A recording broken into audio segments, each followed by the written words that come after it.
Thank you for joining us. I am Linda Barrett with the Fort Worth History Center, and we and the Center for Texas Studies at TCU are so glad to see all of you today. Um, our apologies for the last minute change of plans to Zoom, but we felt like it was the right thing to do, and thank you for joining us here. Before we get started, I did want to tell you about an upcoming program that's going to be held at the Southwest Regional Library on Monday, January the 27th at 6:30 p.m. It is for International Holocaust Remembrance Day. We are going to have the author Anna Eisen, who will discuss her father's experiences in Nazi concentration camps, as well as her archival research conducted to deepen her understanding of those experiences.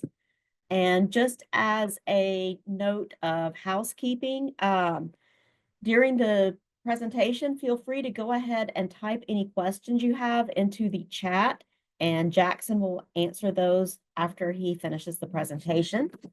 So please allow me to introduce Dr. Leanna Schooley, the Executive Director of the Center for Texas Studies at TCU. Leanna. Thank you, Linda. Good morning, everybody. Again, thank you for adjusting with us. I hope that you are safe and warm at home.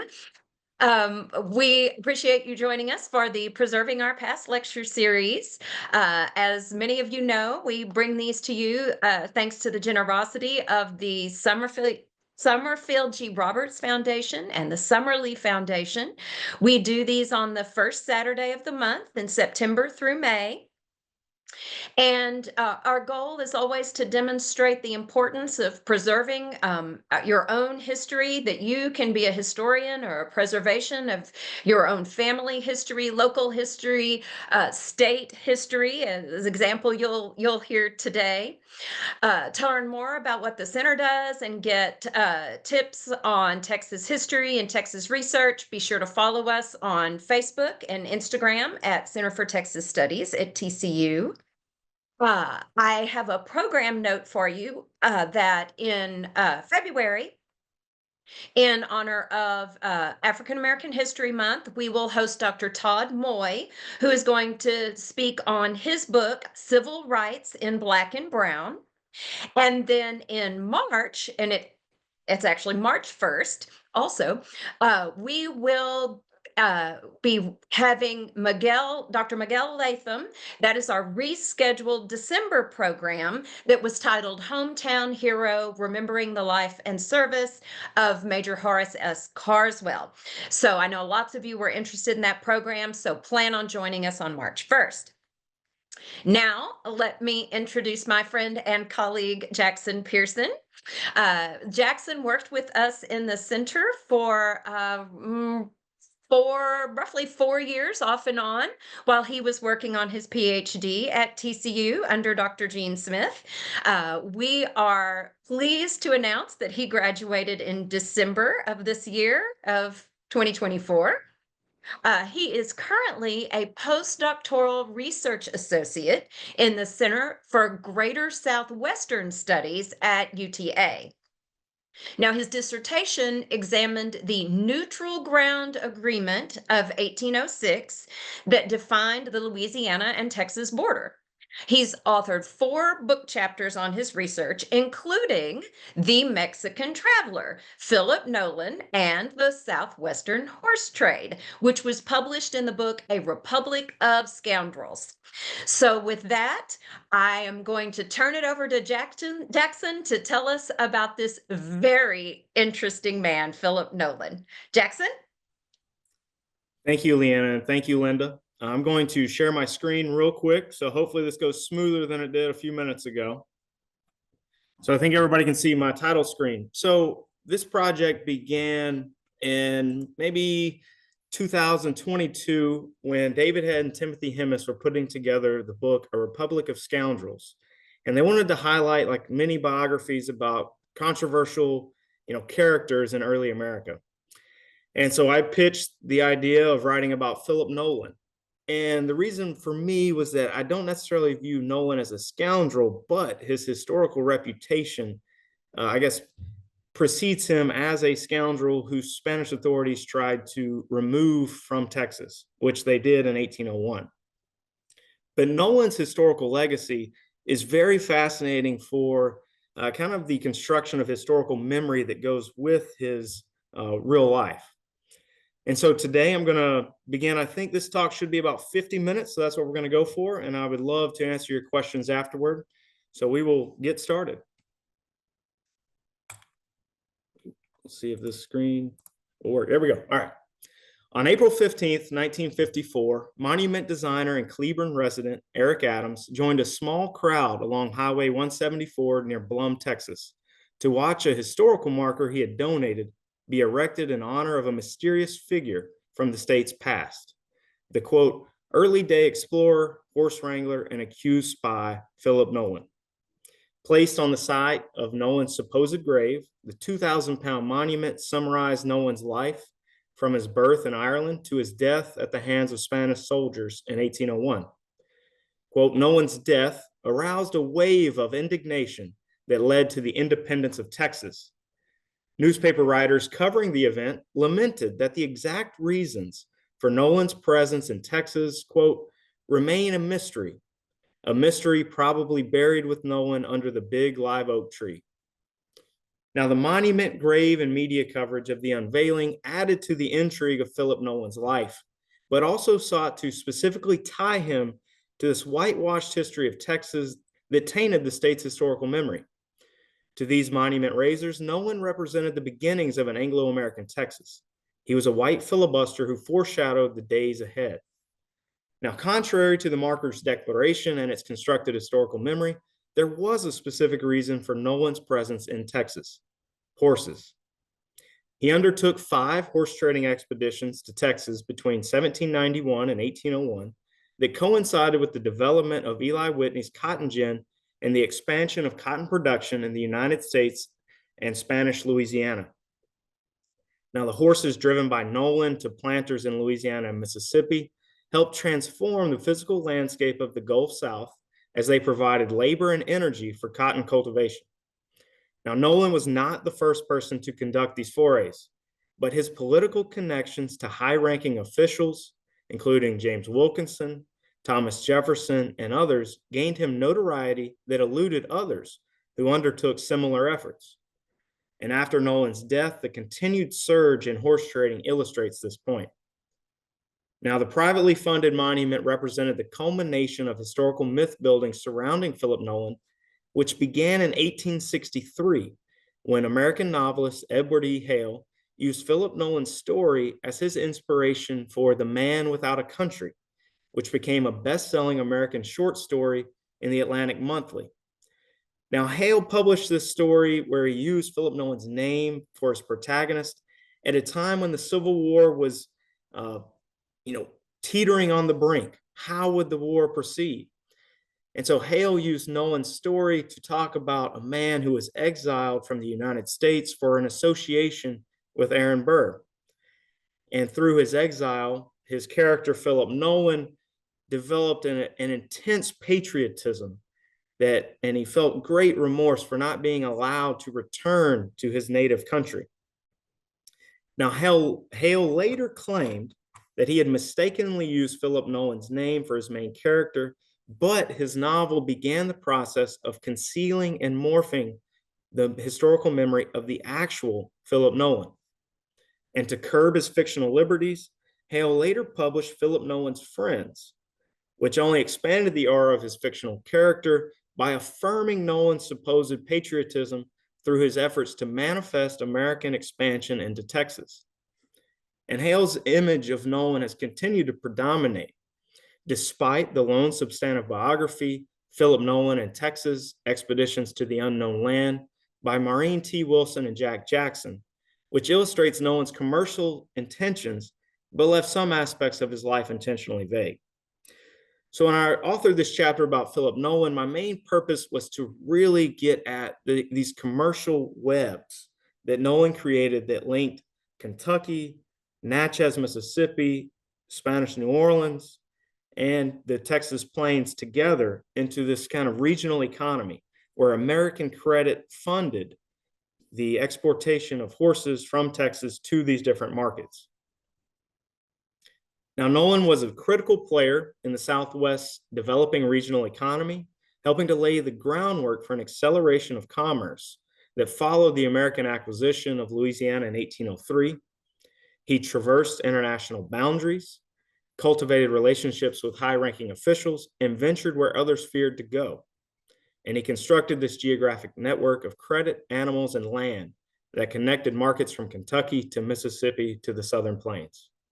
Ultimately, Nolan's life illustrated how the expansion of commercial networks and personal relationships connected both humans and animals across and beyond geopolitical borderlines.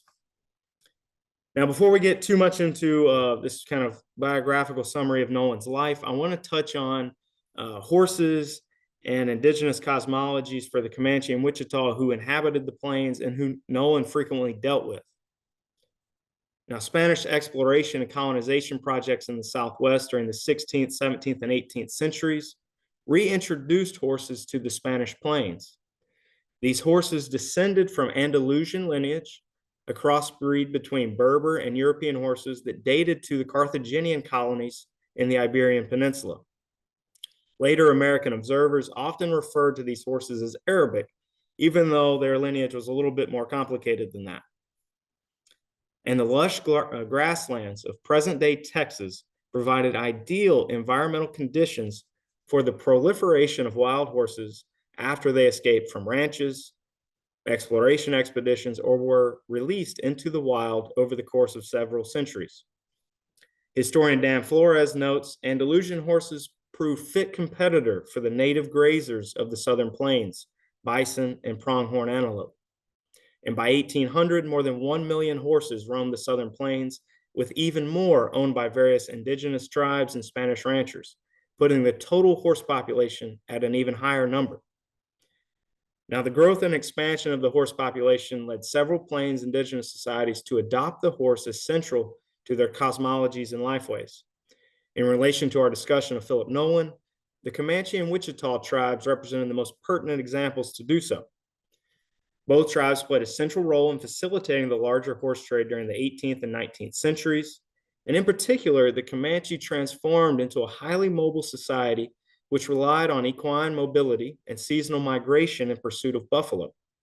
To power this change in lifeways, the horse proved essential. And horse raiding provided the Comanche both an invaluable economic tool that ensured Comanche tribes could replenish their own herds to maintain their geographic range and mobility, and a ready-for-market commodity that could be exchanged for guns, gunpowder, lead, cloth, foodstuffs, and other needed or desired commodities. Conversely, the Wichita tribes adopted the horse in a more limited manner. The Wichita utilized their position between woodland tribes and the Comanche to serve as middlemen in a larger regional trade. They exchanged foodstuffs and European trade goods in exchange for Comanche horses. In early to mid-autumn, Wichita and Comanche often conducted large trading fairs near Wichita towns where most of this trading occurred. And the location of Wichita towns near Red River helped facilitate trade with French merchants based in Natchitoches, Louisiana, beginning in the 1720s. And these developments provided the blueprint for an expanded horse trade, which quickened in the 1790s. Now, one last important development occurred in 1778 when Spanish officials declared wild horses as mesteños, or the king's property. Individuals who captured and exported wild horses paid a tax of 6 reales per horse. A year later, the tax was reduced to 2 reales per horse. This tax rate still corresponded to a 67% tax rate on these horses, as they were valued at 3 reales at the time. By the 1780s, both legal and illegal horse trading between Texas and Louisiana expanded. To participate, traders needed passports, and then they paid export taxes in either Nacogdoches, La Bahia, or San Antonio. By the end of the 1780s, exporters paid taxes on the legal exportation of nearly 20,000 horses from Texas. And in the 1790s and early 1800s, this number would balloon up to about 10,000 per year, or being exported at least through Louisiana. And this brings us back to Philip Nolan. Nolan was born in Belfast, Ireland in 1771 to Philip Nolan Sr. and Isabel Connolly. When exactly he arrived in America is unclear, but he purportedly had two sisters living in Maryland in the early 1780s, and he may have arrived there around that time. The young Nolan soon developed a relationship with American General James Wilkinson and his family. It is probable that they met in either Maryland or Kentucky, but we can't say for sure. What we do know is that by the mid-1780s, Nolan lived in the Wilkinsons' home for at least 2 years. And Wilkinson described Nolan as, quote, a child of my own raising, while Nolan referred to Wilkinson as, quote, his friend and protector of my youth. Now, Nolan likely received a quality education as evidenced by his articulate expression and graceful script in other letters. And let me see, where did that? Oh, trying to change slides here. Sorry, moving on. I'm forgetting about this. So here's the script. As you can see, for the 1790s, his handwriting is actually very clear, which was a welcome surprise whenever I started researching him. Now, Nolan, as I said, he likely received this quality education, and kind of some more evidence of this. While imprisoned by Spanish authorities, Lieutenant Zebulon Pike even reviewed Nolan's diary and letters, and he described him as, quote, not only a gallant gentleman, but an accomplished scholar. Now, as for his physical attributes, a miniature portrait, which you can see in front of you, depicts him with dark hair, dark eyes, fair complexion, and a youthful facial composition with rounded features. American surveyor Andrew Ellicott described the 25-year-old Nolan as, quote, well known for his athletic exertions and dexterity in taking wild horses. And Wilkinson also testified to Nolan's strength, and I think this goes to when Wilkinson was on the take from Spanish officials. Quote, Nolan could take a sack of $2,000 with one hand from a mule or a horse and carry it with the utmost ease into a house. And so the irony there is that, Wilkinson saw this whenever Nolan was transporting his bribe payment from Spanish officials. Now, Nolan entered Wilkinson's influence just as the famed double agent concocted his treacherous scheme with Spanish Governor Esteban Miro. And in 1788, Wilkinson received permission to ship tobacco from Kentucky to New Orleans, where it could be sold at a nearly 400% increase in exchange for Wilkinson providing intelligence related to American geopolitics and separatist agitation in its western territories. So we can kind of see this map depicting this network that's starting to be created. Now, to manifest this scheme, Wilkinson entered a partnership with Isaac Dunn and Daniel Clark Jr., with Nolan serving as a sub-agent in the agreement. Wilkinson and Dunn agreed to provide Kentucky tobacco, flour, tallow, hog lard, beef, pork, hams, and bacon to Clark in New Orleans, where he could sell the items. Interestingly, Nolan actually drafted the terms of the agreement. So Nolan would have been about 17 at the time, and he is tasked with being, the scribe for this agreement. In 1789, Nolan was named as an assistant to Wilkinson's partner, Daniel Clark Jr. in New Orleans, where he continued operating, overseeing the shipment of these items and then the selling of them to various merchants and warehouses in New Orleans. In 1790, Wilkinson made Nolan his principal agent over the entire operation. And Nolan, quote, has lived 2 years in my family, and I have found him honorable, discreet, courageous, and active, Wilkinson wrote to Natchez Governor Don Manuel Gayoso de Lemos, as a way of introducing Nolan as his primary agent to the Spanish governor. Now, as Wilkinson's agent, Nolan demonstrated his effectiveness later that year by selling a tobacco cargo for $15,850. So from 1788 to 1791, Nolan traveled annually to New Orleans in the early spring to sell these cargoes before returning to Kentucky with the profits. But Wilkinson's scheming failed to prosper. Quote, my situation becomes hereby more painful and distressing, and my fate more uncertain. My misfortunes make me a profitless connection, he told Nolan in March 1791. Nolan's intimate knowledge of Wilkinson's dire financial situation led him to consider several alternative enterprises. He developed close relationships with Louisiana Governor Miro, and especially with future Governor Francois Louis Hector, or the Baron de Carondelet. These relationships probably informed Nolan of large herds of wild Mustangs, which roamed the southern plains in the western province of Texas. And as you can see on this map, there is not much detail in this western part where Texas would be. And here are some portraits of these different individuals who I just mentioned.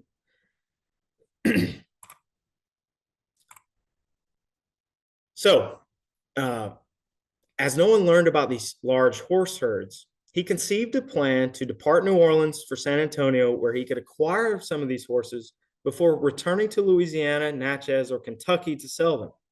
For a man with limited material means, he believed that Mustangs might provide an opportunity where money meant less than will and determination. In the summer of 1791, Nolan began preparations for his journey west. Most importantly, he needed to acquire capital, to acquire trade goods for which he could then exchange for Mustangs on the prairies and plains. And after closing accounts in New Orleans, Nolan traveled to Natchez, which you can see a plan of Natchez on the screen now, where he exchanged promissory notes for merchandise. And on August 7th, 1791, he sold Charles, an enslaved man, to John Ballinger for $300. Now, Nolan's goal was to acquire several $1,000s worth of merchandise, which he could then trade for horses on the plains. And after acquiring these trade goods, Nolan departed Natchez and traveled to Nacogdoches, Texas in September 1791. His first foray began with a dud. Upon arrival, Spanish officials in Nacogdoches promptly sequestered his trade goods. The loss left Nolan, quote, as poor as any Indian who roams the forest, he wrote. Dejected, he set out for the plains, and he described himself as, quote, disappointed, distressed, tired of civilization and all its cares. I was about to abandon it forever, end quote.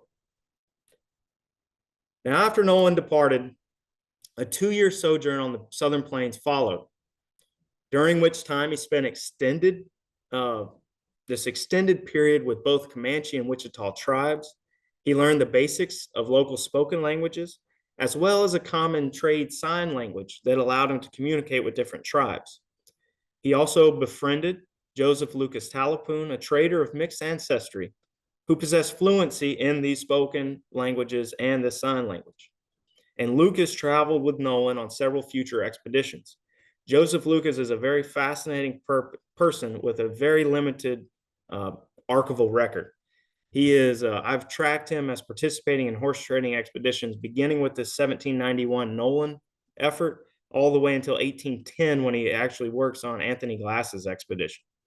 So I know for a fact he's at least doing this at least 20 years, and it seems like every year somebody goes out to trade for horses, Joseph Lucas is with them. So there's more work to be done there. It just is a long road. Now, during this period, Nolan probably learned and perfected several techniques to capture wild Mustangs. His initial plan obviously centered on the easiest strategy, which was simply to trade for these horses by using merchandise to barter for them with the Comanche and Wichita. He likely took a variety of combs, kettles, vermilion, knives, axes, glass beads, mirrors, scissors, coats, needles, textiles, tobacco, and then limited quantities of guns, powder, and rum as trade goods. However, the loss of his trade items in Nacogdoches forced him to learn alternative methods. And we know that he learned at least two. So one is just simply roping Mustangs one at a time. And there's some great eyewitness accounts of Nolan doing this.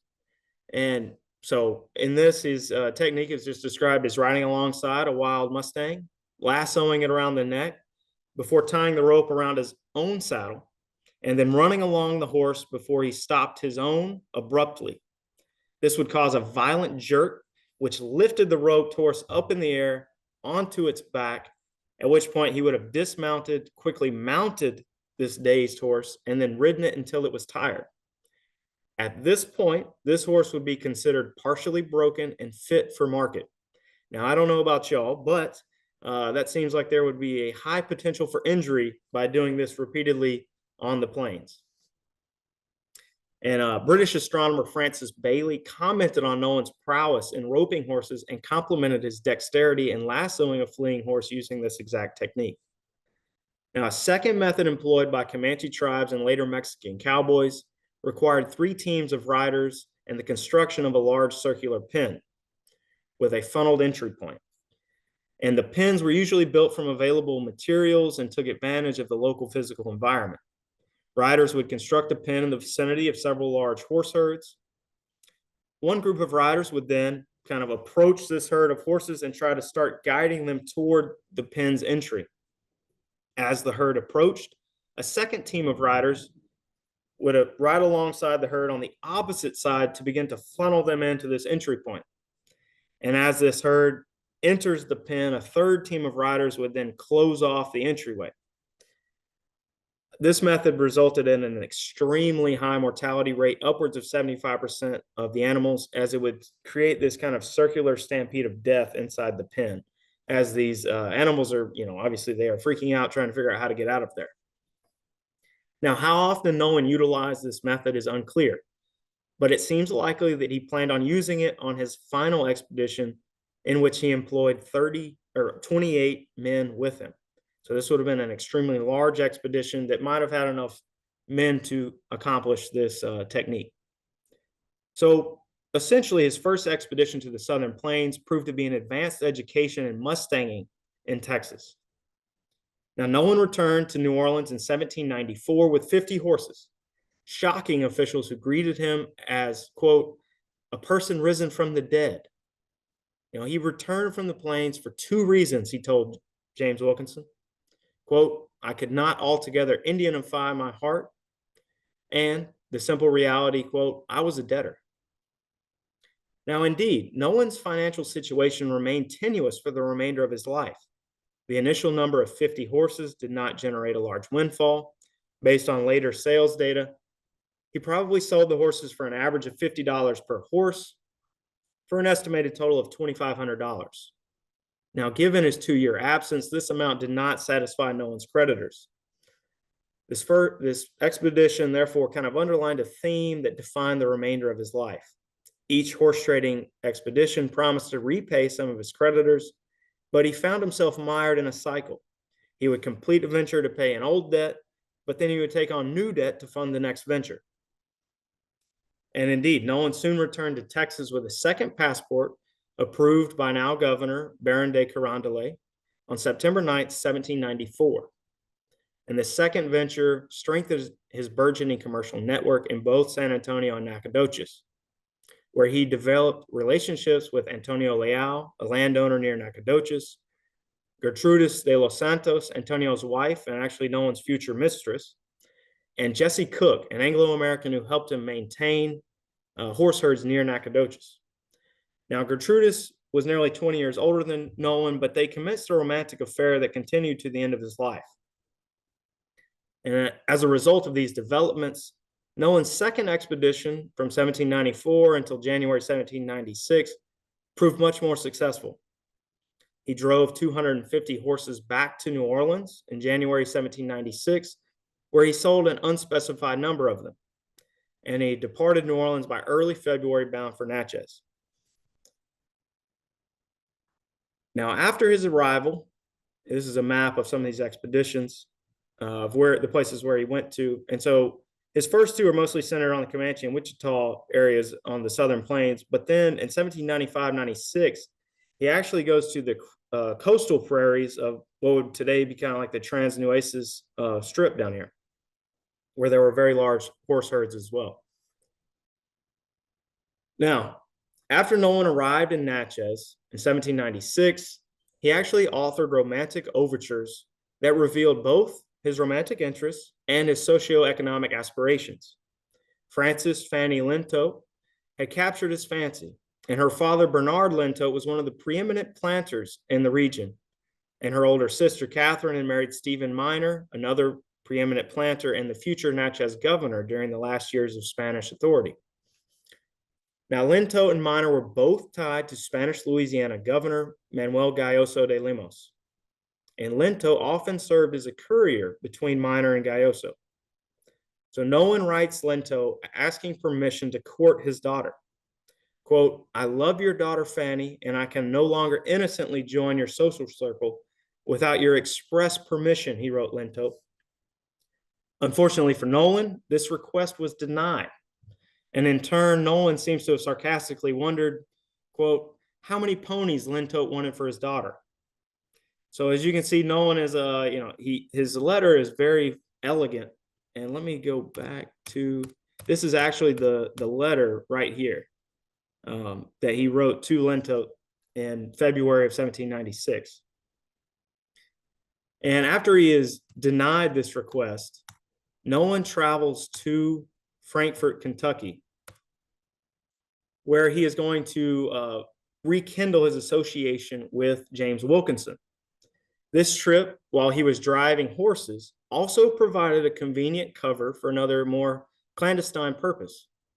In May and June 1796, he communicated with James Wilkinson and tried to help settle several of Wilkinson's open accounts in New Orleans.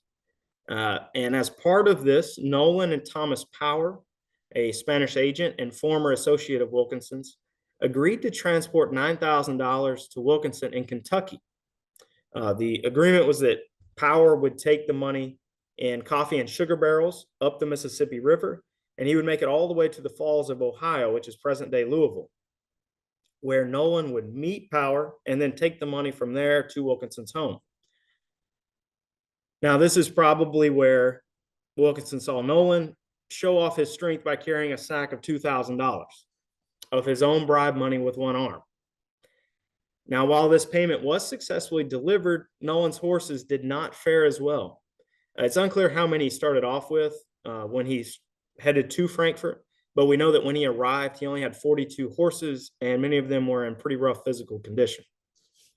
But it did represent his first successful horse drive to Kentucky, which served to, this whetted the appetite for more horses and cemented his reputation as, quote, the Mexican traveler. Now, in October and November 1796, while he is in Frankfort, Nolan begins planning a third expedition, or a fourth expedition, depending on how we define this, back to Texas. And this is the time when he's going to connect credit in Lexington to fund his expedition. He acquired $3,410.50 worth of merchandise in exchange for promissory notes from merchant John Hunt in Lexington. He also sold 2 tracts of land in Indiana to help raise funds for this expedition. The goods acquired in Kentucky now tied this Lexington credit, as I said, to his mustanging operations. And in January 1797, Nolan and his 2 flatboats loaded with merchandise began their return to Natchez. Perhaps fortuitously or perhaps by design, he rendezvoused with American surveyor and Southern Boundary Commissioner Andrew Ellicott near the confluence of the Mississippi and Ohio rivers. And the 2 men shared numerous conversations as they traveled down the Mississippi River to Natchez, where Ellicott would survey the Spanish-American boundary as outlined in the 1795 Treaty of San Lorenzo. And Nolan had recently completed a map of the Western Territories. And he spends a lot of time talking with Ellicott, and his goal is to get Ellicott to help him improve his cartographic skills. And so apparently Ellicott instructs Nolan in the basic knowledge of astronomy and cartography, and even demonstrated how to use tools to conduct longitudinal and latitudinal measurements for his next foray to Texas.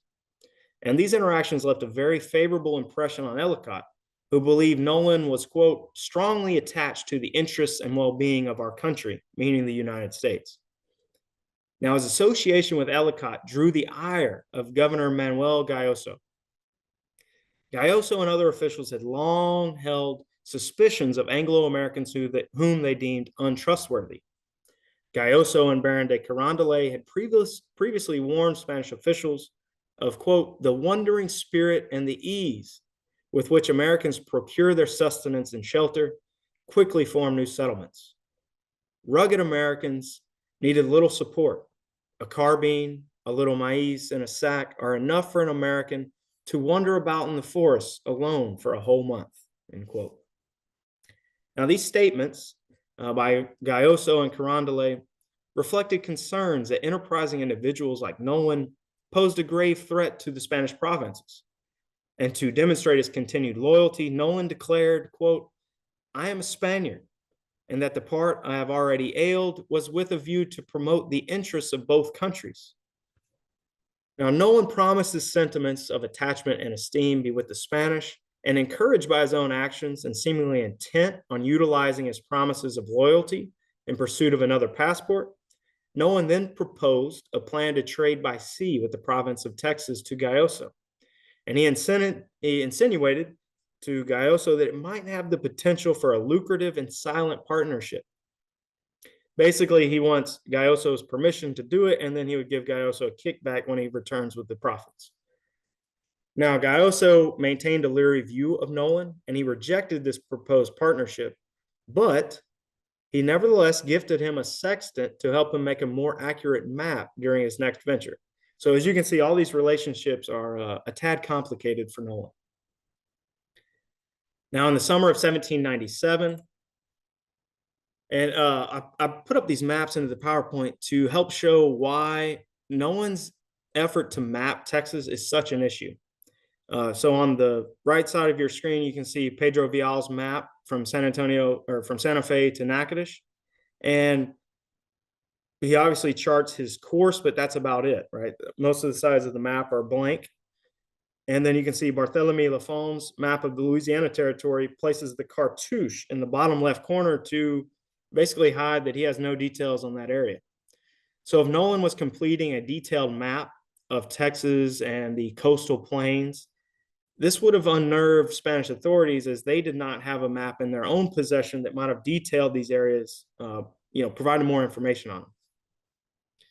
So when Nolan heads out in 1797, he planned to barter for horses rather than capturing them as he had done in previous expeditions. So to do this, he actually formed a partnership with Natchez merchant John Murdoch, who supplied $2,400 worth of trade goods. And then Nolan supplied another $7,000, which includes the $3,000 we mentioned from Lexington, another $7,000 total of merchandise himself, for a total of $9,400 worth of trade goods. Assembling a party of traders, Nolan headed west. He was very optimistic. When he was describing this expedition, he said, quote, "We muster 12 good rifle, and there is but one coward out of the party." So his confidence was warranted. This venture turned out to be his most successful yet. It took a year and a half, but Nolan acquired 2,500 horses. After leaving 1,500 horses in Nacogdoches with Jesse Cook and the Leals, he returned to Natchez in November 1799 with 1,000 horses in tow. So this would have been a potentially significant payday if all of these horses were to reach market. So Nolan's growing reputation for the horse trade caught the eye of important men outside of the Southwest at this time. Thomas Jefferson learned about Nolan's expeditions and was fascinated. Quote, "It is some time since I have understood that there are large herds of horses in a wild state in the country west of the Mississippi, and I've been desirous of obtaining details of their history in that state," Jefferson wrote Nolan. Jefferson wanted Nolan to tell him more about the region's fauna, as well as Indian sign and spoken languages. He also asked Nolan to address the Philosophical Society in Philadelphia. Quote, "His knowledge of horses must not be lost to the world," Jefferson surmised. Now, when Jefferson wrote this letter to Nolan, he was actually still in Texas at the time. And so all of Nolan's mail and other documents were sent to Daniel Clark Jr., so his former mentor that he had worked with in Wilkinson's 1790 scheme to ship things from Kentucky down to New Orleans. And Clark responded to Jefferson, and he told Jefferson, "You judge right in supposing him to be the only person capable of fulfilling your views, as no person possessed of his talents has ever visited that country to unite information with projects of utility." Now, impressed with this response by Clark, Jefferson promised that if Nolan should, quote, "decide to try the market of Virginia, he would be very happy to become a purchaser of one of his finest horses. In May 1800, after Wilkinson's urging, Nolan reportedly planned a trip to visit Jefferson at Monticello and to drive several horses there. Now, this is where it gets a little fuzzy. We don't know why Nolan changes his mind, but he never goes there. There are several quotes that Nolan is preparing to leave, and then he supposedly leaves, but then he actually didn't. In September 1800, Wilkinson apologizes to Jefferson for Nolan's failure to appear. And it seems that Nolan became preoccupied with a couple developments. So one was personal. After the success of his trading expedition that returned in December 1799, he actually married Fanny Lintot. And the other issue was geopolitical. Spanish officials had become suspicious of his expeditions and believed he might have more sinister aims than simply trading for horses. So basically, by 1799, as I had alluded to earlier, Nolan's romantic life had proved very complicated. During the expedition from 1797 to 1799, Nolan resumed his affair with Gertrudis de los Santos, and historian Noel Loomis speculates that the continued affair signified an inseparable romance existed between them. While in contrast, Jack Jackson asserts that Nolan did not limit his womanizing to one individual. Indeed, Nolan fathered a daughter, Maria Josefa, with Gertrudis Quinones of San Antonio in 1798. And these relationships show that Nolan developed basically a romantic relationship at each place in his web of this horse trade. And the only location by 1799 that was lacking was Natchez. But it seems that his recent business successes helped clear some obstacles which might have previously impeded his prospective relationship with Fanny Lintot. Local friends of Philip and Fanny reportedly provided space for the couple to court until her father, Bernard, finally relented and allowed the couple to marry. And on December 24th, 1799, Philip Nolan and Frances Lintot married. And William Dunbar, who was an acclaimed planter and then scientist who became a member of the Philosophical Society, actually oversaw their wedding at his home. And they likely received a dowry from her father, as evidenced by a $2,000 dowry given to her sister at her wedding. And the dowry, combined with his recent economic windfall, enabled the newlyweds to move to a ranch outside of Natchez in St. Catherine's district, where Nolan had pastured his horses. Now, this is actually his brand that he registers with the Adams County Courthouse after his marriage to Fanny. And so with this in mind, actually, Nolan gets kind of bold with some schemes. He proposes to Fanny's father that they invest in a horse boat to transport animals up the Mississippi River to Kentucky and Ohio, where they could be sold for higher sums. And he believed that Natchez provided an ideal place for outfitting such a boat, as the town lay on the Natchitoches Road, which would make it easy to drive horses from Texas to Natchez, load them on a boat, and then ship them up the river. Now, it's unclear exactly what technology he is thinking about. He doesn't really explain any of that, but he's clearly, scheming, trying to think of ways to create this expanded commercial market for horses. Now, to put this into some other context in relation to Natchez, in 1794, Natchez produced about 36,000 pounds of cotton. So this would have been when Nolan returns from his first horse trading expedition. By 1800, Natchez produces 1.2 million pounds of cotton. So that tremendous growth, which is tied in with the development of Eli Whitney's cotton gin, is what's going to help provide a more robust market for horses and mules that Nolan is driving back from the Southern Plains. And this document on the left side of your screen is actually a copy of a sales auction that Nolan held in April of 1800. And at this public auction, he sold 28 horses for a total of $1,860.04, an average price of $66.43 per horse. So this is a significant jump over the $50. And the price of the horses ranged from as little as $42 for a white horse to a black gelding that he sold to John Miner for $91. And many of his customers were Natchez's kind of elite planters. So he's clearly catering to a very affluent group of people with these horses.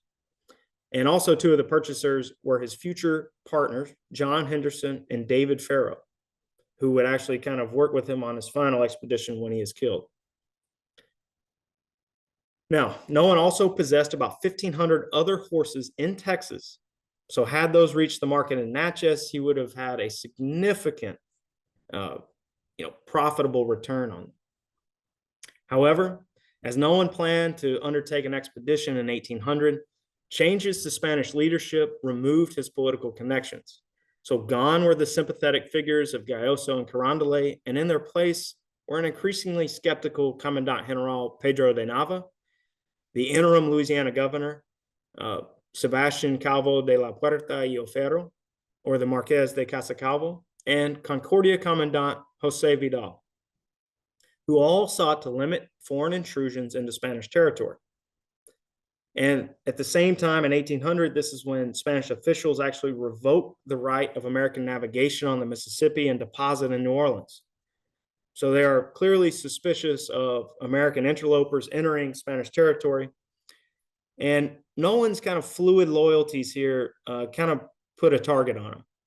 And actually, the Commandant General Pedro de Nava issues an arrest warrant for Nolan on August 8th, 1800, while Nolan is still in Natchez. He hasn't left on this expedition, but he issues it in August 1800.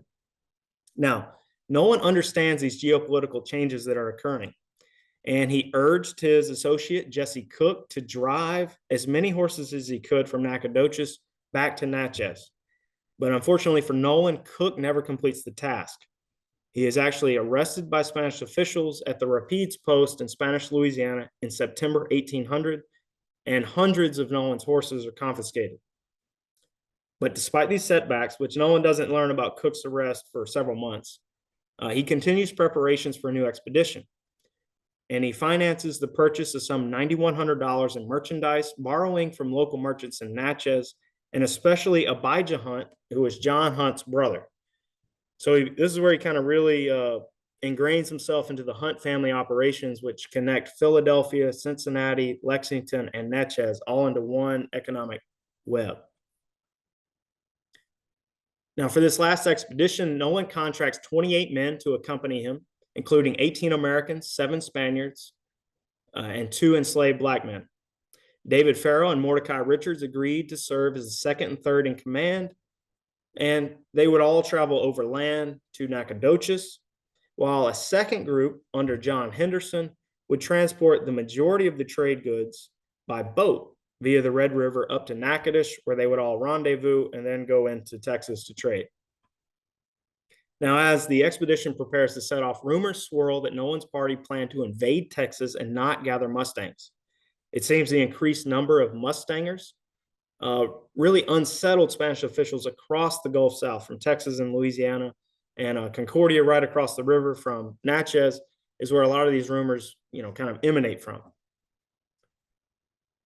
So undeterred, though, Nolan departs Natchez in October 1800 and proceeds north with the party, where they cross the Mississippi River near present-day Vicksburg, Mississippi. The party then encounters its first resistance near the Ouachita Post, present-day Monroe, Louisiana, where a militia patrol tries to arrest the entire expedition. After a tense meeting, Nolan alters his course, heading further north to avoid another confrontation. Then a new problem arose for Nolan. His third in command, Mordecai Richards, he deserts the expedition, and he turns confidant against him. So he's going to begin offering information about Nolan's expedition, what his ambitions were, and he confirms Commandant Vidal's suspicions. And he says Nolan's plan is to invade Texas. He's not going there to trade for horses, and he has but 3 barrels of trade goods that he's going to Texas with. So he's clearly describing this as an armed, kind of filibustering expedition. Now, by confirming Vidal's suspicions, Richards actually receives a 600 arpent tract on the Rio Homochito as reward. So he receives this large land grant in exchange for his testimony against Nolan. Now, he was not the only one to inform against Nolan. Hannah Glasscock, a resident of Louisiana, also informed Spanish officials that Nolan and the expedition planned to rob Spanish caravans on the road between Camargo and San Antonio. and perhaps raid Spanish silver mines in New Spain. So all of this is basically fitting into the suspicions of Nolan that he's doing something else. And historians Noel Loomis and Abraham Nazatir, they emphasize that a letter that Nolan sent to his partner Jesse Cook, in which Nolan states, quote, he had grown tired of chasing wild horses. Well, surely Nolan had grown tired of and wearisome of the arduous labor involved in spending months at a time on the plains trying to trade or capture wild horses. And he clearly hoped to move from performing the work himself and instead to maybe financing such expeditions, as evidenced by his plan to create a horse boat and ship horses upriver. Now, Nolan was unaware about these developments, and he proceeds to travel out to the southern plains where he will await a rendezvous with John Henderson and his men who are bringing most of the trade goods. Now, Spanish officials actually arrest John Henderson at the Rapides post. So it seems whoever the commandant was at the Rapides post was really on top of it, because he arrests Jesse Cook and then he arrests John Henderson about a month and a half later. And they confiscate all of the goods. So all these developments are kind of unbeknownst to Nolan at this time. So he and the party continue traveling along Red River, and they eventually turn in a southwestern direction and actually cross the Trinity River somewhere in the vicinity of the present-day DFW Metroplex before arriving at a tributary of the Brazos River near present-day Blum, Texas, which is today known as Nolan River, and a branch of Nolan River is known as Mustang Creek. So the expedition constructed a crude blockhouse and corral before traveling to visit Comanche and Wichita tribes for a period of at least 4 weeks while awaiting Henderson's arrival. After failing to receive word of Henderson's progress, the expedition returned to the blockhouse on the Brazos River in February 1801 and worked to expand its footprint. The group then hunkered down for the remainder of winter. Now, this is when Spanish officials are beginning to mount an armed party to arrest Nolan and his men. They mobilized a 150-man patrol to hunt for Nolan, with Lieutenant Miguel Francisco Musquiz as commander of the outfit, and they actually enlisted a Nacogdoches trader and Nolan competitor, William Barr, to serve as both a guide and translator.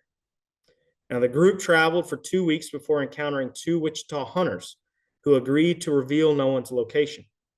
On March 21, 1801, Musquiz and his men located the compound and prepared to attack at the following dawn. Now, they believed Nolan would offer violent resistance from the small blockhouse and corrals. And so they actually prepared a mounted swivel gun with grape shot. And at dawn, the bearded and scraggly Philip Nolan awoke to find the Spanish force approaching the compound. After a brief parley with Barr and Musquiz, Nolan armed himself with 2 rifles and 2 pistols, determined to fight. Now, unbeknownst to Nolan, several of the men who were kind of monitoring the corrals and the pens they've already been arrested by Spanish forces by this time. And so Nolan is down to about 14 men he had about 20 with him at the time. He's down to 14. And as soon as gunfire erupts, several of the Spanish men in his expedition flee to the Spanish lines and surrender. So it leaves Nolan with 12 others against this large, armed force. Now, gunfire erupted almost immediately, and Nolan reportedly moved from position to position, firing pre-positioned rifles before moving to the next loaded weapon. Now, within minutes, a musket ball strikes Philip Nolan in the head, and his lifeless body drops to the ground. Some of the party immediately surrender. Others escaped the blockhouse and corral and took refuge in a small ravine. After several hours of intermittent gunfire, their ammunition depleted, the remainder of the group surrenders. By nightfall, Musquiz believed that he had extinguished the American scourge from Spanish lands and preserved Spanish authority in Texas. Now, news of Nolan's death arrived in Natchez in May 1801 and quickly spread. On June 9, 1801, the Palladium in Frankfort, Kentucky, a newspaper, carried the news on its front page. Quote, "It is with regret that I inform you of the death of Philip Nolan. In my estimation, few men are better qualified for the great and hazardous enterprises than he was," end quote. And his death greatly affected Fanny. She was far advanced in pregnancy when she learned of his fate, and she seems to have suffered postpartum complications following the birth of their child, a son she named Philip, which this all led to her death about a month later in July 1801.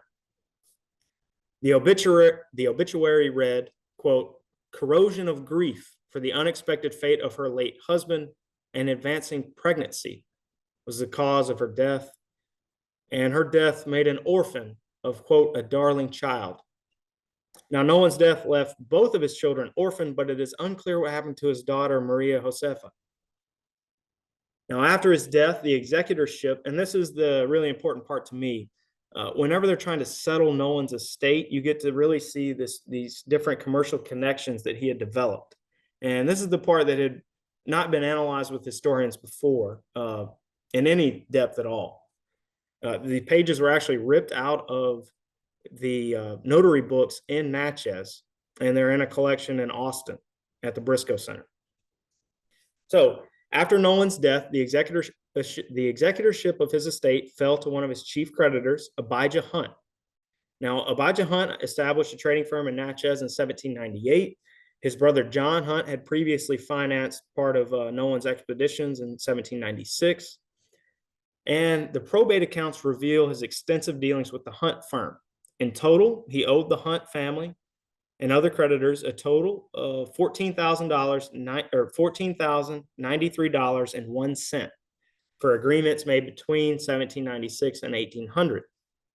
This accounting illustrates that Nolan acquired far more than 3 pack horses worth of supplies, as reported by Mordecai Richards in November 1800. And as far as for his last expedition, he exchanged promissory notes for $9,177.51 worth of merchandise in September and October 1800. So clearly, he acquired a very high number of trade goods for this last expedition. And it also shows that most of the goods were clearly confiscated whenever John Henderson was arrested by Spanish officials. Now, throughout his life, Nolan despised the fact that he remained a debtor unable to satisfy his creditors, which likely contributed to his decision to push on with that final expedition when he was killed, even though he had lost most of his political connections in Louisiana and Texas at that time. But the windfall of one last successful venture might have promised to repay most of his debts. Now, these probate accounts and civil lawsuits that followed actually shed light on the small individual transactions that define the horse trade and make it almost unquantifiable for modern historians. Hunt sued several individuals for payments owed to Nolan over purchases of horses, and it just shows on the small scale that most of these purchases happened on. So amounts of $30 to $300 were pretty much all of these lawsuits for payment of debt to Nolan. And then Hunt and John Henderson actually organized a public and private auction to sell all of Nolan's property to try to settle his estate. And in the winter of 1801 and 1802, public auctions sold 145 horses and one enslaved individual for a total of $5,983.75, while private sales added 9 horses for a total of $409 for an overall total of $6,392.75. These horses sold at auction when they were trying to settle his estate fetched an average price of $41.51, significantly lower than the price of $66.43 received by Nolan for each horse in his April 1800 sale. Now, unaccounted for in the probate records were Philip Nolan's property and horses that remained in Texas and out of the reach of its administrators. So if we say Nolan had 1,500 horses in Nacogdoches, they represented an estimated property value of between $62,267 and $99,000. So this is a significant sum that kind of underscores how valuable the horse trade could be in 1800 and 1801. Now, with the closure of Nolan's estate in 1803, the real motivations for Nolan's 4 horse trading expeditions are readily apparent. They were economic. Nolan was not an Anglo-American filibuster set at creating an independent Texas. These expeditions reveal the growth of an interconnected regional economy that linked the Southern Plains to markets in Natchez, Kentucky, the Atlantic states, via goods exchange for the animals on the Southern Plains. And Nolan's expeditions relied on his ability to cultivate relationships in Louisiana, Texas, and beyond. And ultimately, his death occurred when those relationships ended or deteriorated. And by his last expedition, and this is sorry, I'm all in the zone here. This is the probate record right here that shows the sale of each of these horses. And in conclusion, Nolan's demise lay not so much in his activities, but rather in the breakdown of his relationships with officials who had previously turned a blind eye toward their questionable legality. By the late 1790s, other trading firms had supplanted his favorite status by swaying newly promoted Spanish officials, most especially William Barr's Nacogdoches trading firm, the House of Barr in Davenport. Barr's firm received an exclusive license to conduct the Indian trade with Texas tribes in 1800, and Barr competed directly with Nolan for control of the trade with the Wichita towns. Hence, Barr's participation in the expedition that went to arrest Nolan. Barr's firm copied Nolan's exact blueprint and exchanged goods for horses, which were then exported to Louisiana, West Florida, and Mississippi. Following Nolan's death in March 1801, Barr received permission to drive a herd of 300 horses to Louisiana to sell them at market. These animals were likely the horses that Nolan and his men had rounded up and were held in the corrals and pens when he was killed. So, as a final kind of summation, Nolan's expeditions served to really tie all of these market centers, these creditors, with the acquisition and exportation of horses in Texas. And the marker that's still on the side of the Highway 174, if we could amend it just a little bit to include all of this, it might really hit at the significance. And there is actually a marker up in Louisiana. On the left side of your screen, you can see it's not the best quality image for it, but it really tries to sum up these mercantile connections that Nolan established.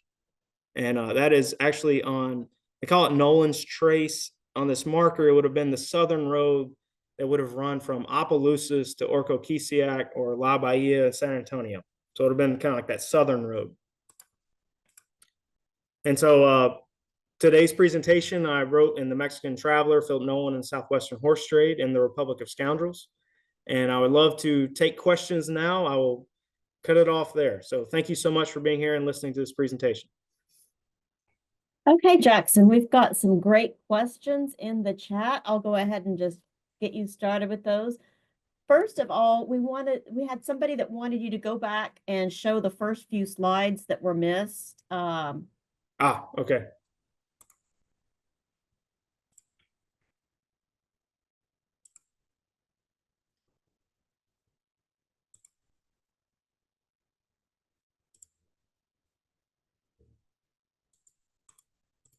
Okay, so I had a picture of the marker, and then there's a painting by George Hallmark. Actually, I did a talk at Cleburne. It was the Railroad Museum in Cleburne, Texas, and they were showing paintings by George Hallmark, kind of various things of Santa Fe, the Rockies, the Plains, and he painted what he called Morning of the Last Day, which is supposed to depict Philip Nolan's death on March 21st, 1801.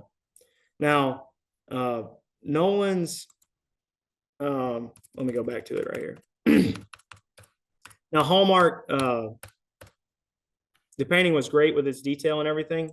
They were in a blockhouse and stuff like that, so the painting is kind of dramatizing this, but it was a great painting to look at. Now, the Man Without a Country by E.E. Hale has been reprinted for like 100 years. And so there are different artwork that is kind of associated with it over time.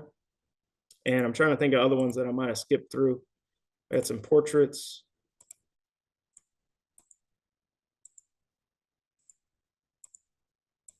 And I just created these maps to kind of show where the horse trading expeditions went to. So some of these dots showing Nacogdoches, San Antonio. And obviously these maps are not maybe to scale as we would expect. I was trying to mark places based on where they were on the map that's depicted here. I had a list of Spanish officials in Texas to kind of show this changing of the guard that occurs in Louisiana.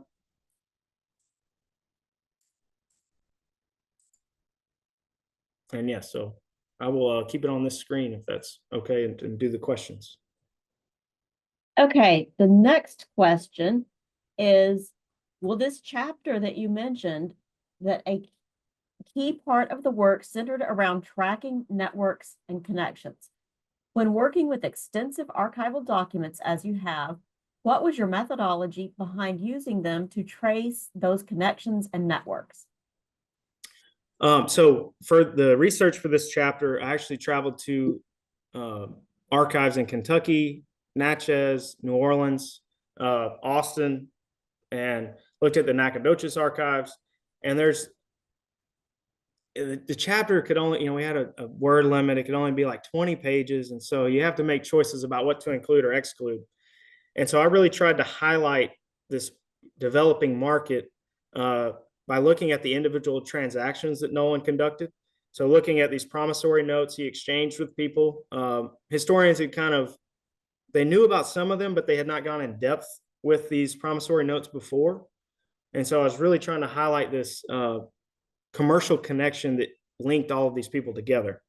There's several letters in the Hunt family papers that are talking about Philip Nolan hasn't paid you. You better get your money now because he's going back out to Texas soon. So there's letters in 1797 that talk about that, and then also in 1800. And the Hunt family is scrambling, trying to get him to pay, I think, the $3,000 back to John Hunt in 1800. Abijah, his brother in Natchez, is like, you better get down here and collect because he's about to leave again. We don't know if he's coming back. So that's when the geopolitical shifts kind of occur.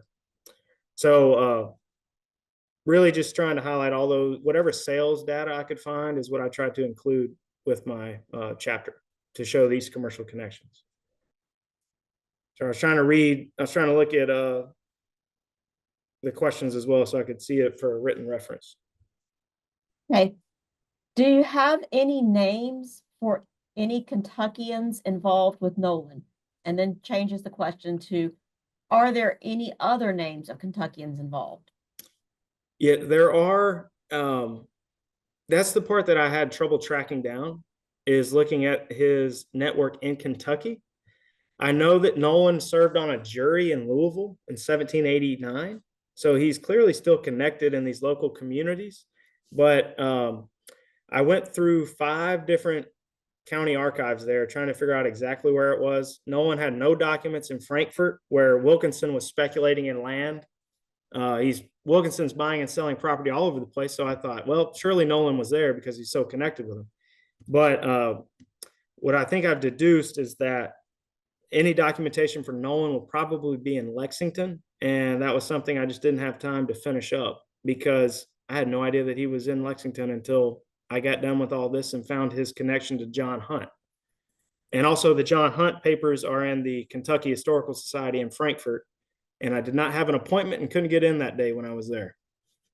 So I was looking at the very local level in the notarial archives to try to track all of these connections together to see were horses being sold, or what sort of things were entered into this notarial record, which is where I had all the success in Natchez and New Orleans. And so I figured it'd be the same in Kentucky, and it just wasn't.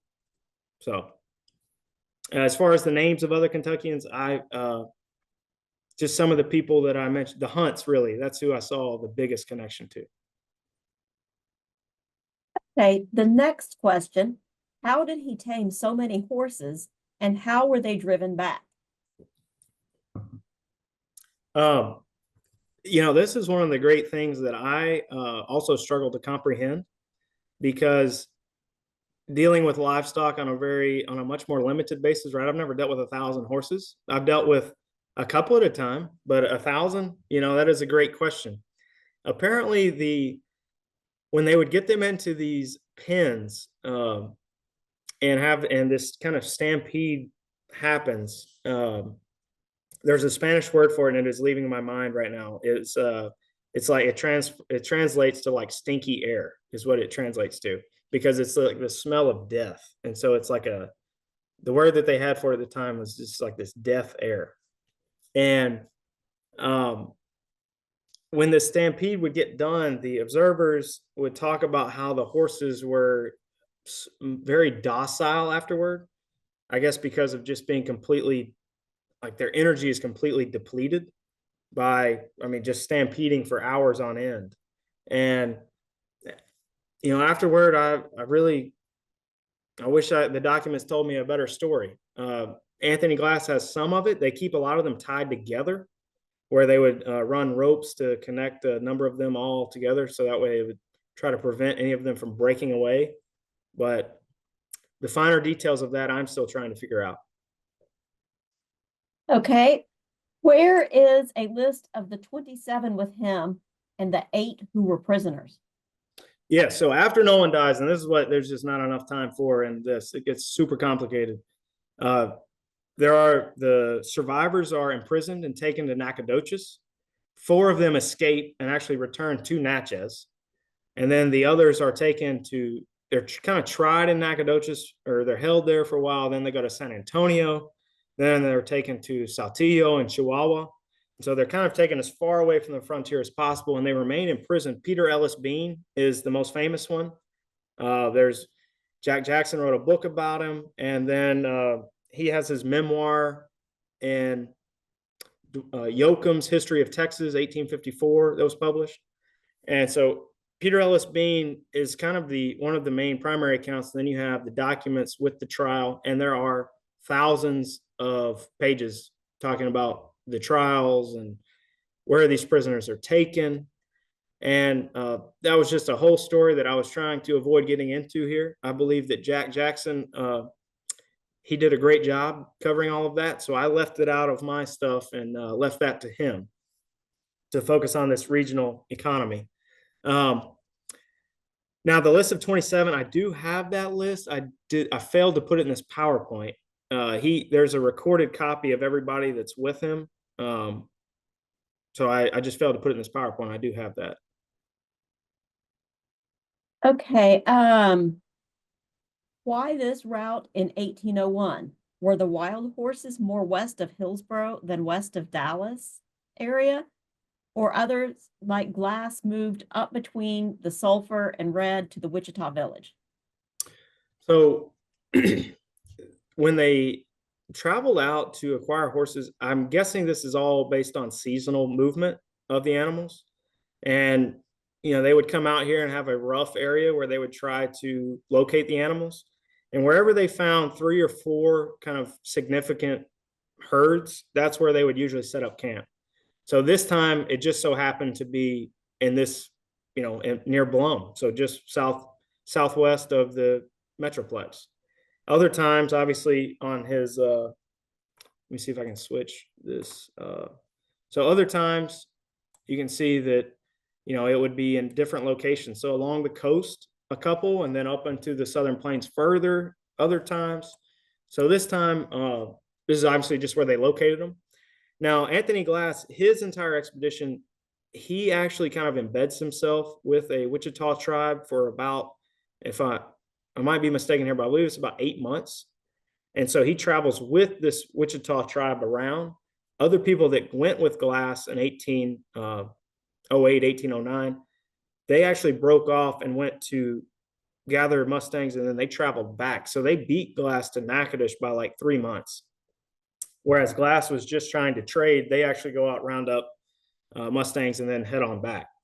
So there's kind of different, everybody's kind of out here kind of doing their own thing once they get there, as long as they're in good graces with Wichita and Comanche. So they always make sure to offer gifts. They don't want to cross the traders who are, I guess, worth their salt. They try to make sure that they maintain good relations with these different groups because they're obviously vastly outnumbered. Nolan's 27 people is abnormal. Most of these trading expeditions have 4 to maybe 6 or 7 guys on it, which also limits the number of horses that they could actually drive back successfully. So, next question. How did they pen the horses in Natchez? So this is interesting for Nolan. He ends up grazing them in kind of a swampy area that has a lot of cane breaks, and he just kind of has them in this one area. I don't know how well he fenced it. I'm not really sure. I haven't seen any kind of details about that. I'm sure he put up some sort of a fence with whatever was available, but the area where he does is real swampy, and it has, like I said, it has all these cane breaks. So there's kind of some environmental barriers that limit some of the horses' movements. But I'm sure he put up some sort of a fence with whatever was available, as far as limbs, rocks, branches, what trees that he might fell, whatever he could do to set up something to pin them in. Okay. What was the origin of the wild horses? So as I kind of talked before, horses were native to North America like 10,000 years ago, and then they all die out at the same time, kind of the mammoths do. And they're reintroduced by Spanish colonization projects. So when different exploration expeditions come into North America, horses would inevitably escape at some point. But probably what's been identified as the biggest factor is the 1680 Pueblo revolt in New Mexico, when the Pueblo Indians rose up and they make the Spanish leave New Mexico for about 10 years. They freed thousands of horses. So over the course of about 150 years, this one event, I mean, we're talking, it's probably tens, if not hundreds of thousands of horses are kind of set free, and they just begin to naturally populate at that point. And let alone with the expeditions in Texas of French and Spanish. So you have all these ranchers that kind of move in with large numbers of livestock, and eventually they just are escape or are captured. And so it kind of becomes this naturally reproducing population. Okay, next question.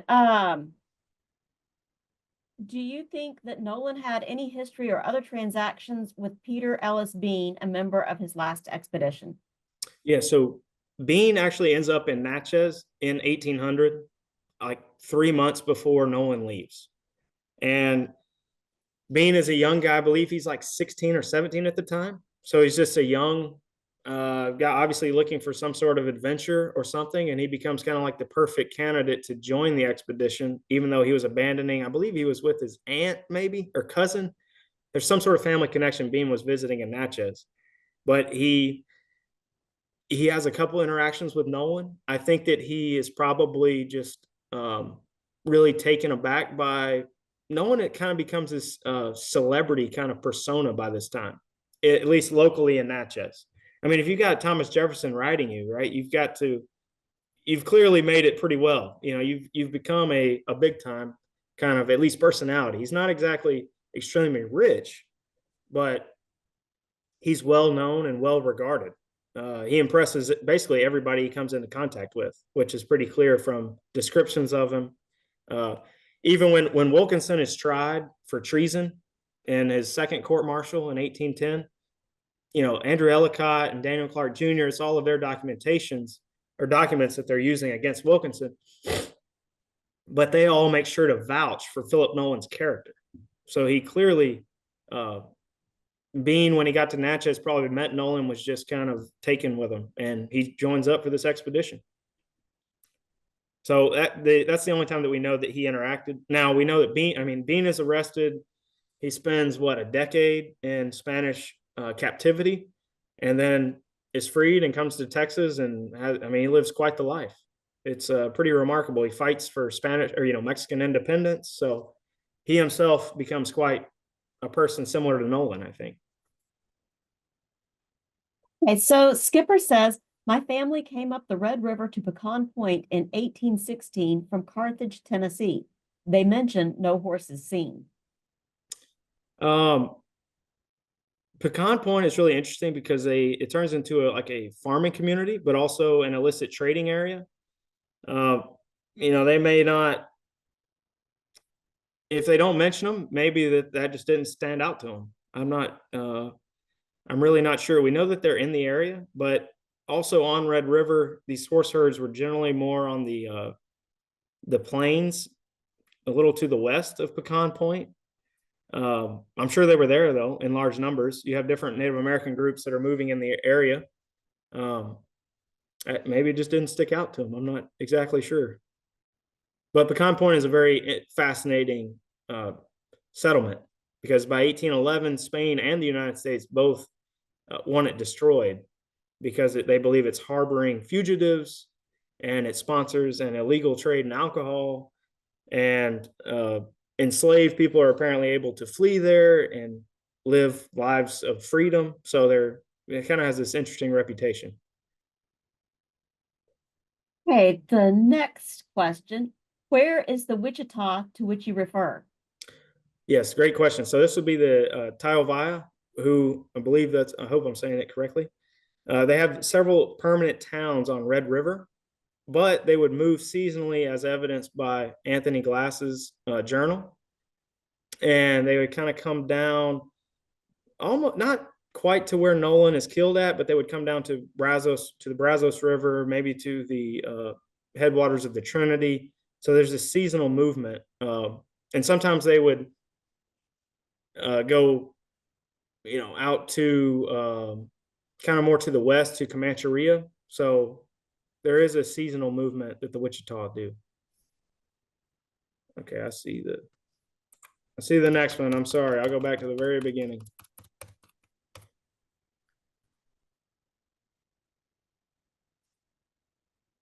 Is this the first two, I hope? I'm not certain for slides.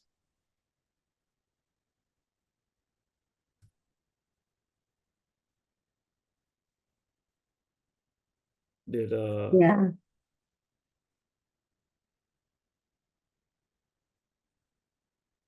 So these are, I hope these are the first couple. So one is of the monument today.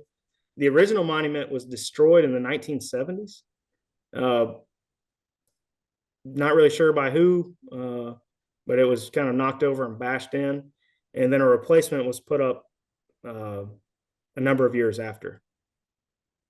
So do you think it was something like maybe a car accident or something that took it out? No, somebody knocked it over and they hit it with a hammer. They kind of, yeah. That was intentional. I think the original article about it was speculating that it was somebody just kind of vandalizing stuff on maybe on some sort of a spree with it. But yeah, they definitely, it wasn't a car, unfortunately. It was somebody that intended to do so.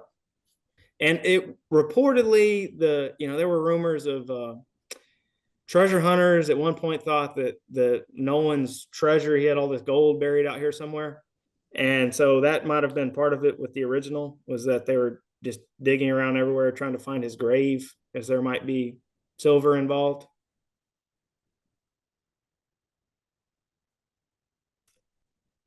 So, all right. All right. Well, thank you so much, Jackson. This has been very, very interesting. Yes, thank you so much for having me. Sorry, fortunately we were able to pivot and make it happen. So Yes, the weather cooperated better, but it is what it is. Yes. We never know what's going to happen. If anybody has any additional questions for Jackson that you'd like to email him about, you can reach out to me or to Linda, and we will share your questions with him and get y'all in contact. And I'm sure that Jackson would be open to doing some additional programs for other groups out there that might be interested in hearing more about the parts of his program and about the dissertation. All right. Well, thank you, everybody, and we will see you next month. Yes, thank you so much for being here, everyone. Thank you for the questions. Thank you, Jackson. Thank you, Leanna. Bye-bye. Thank you, Linda.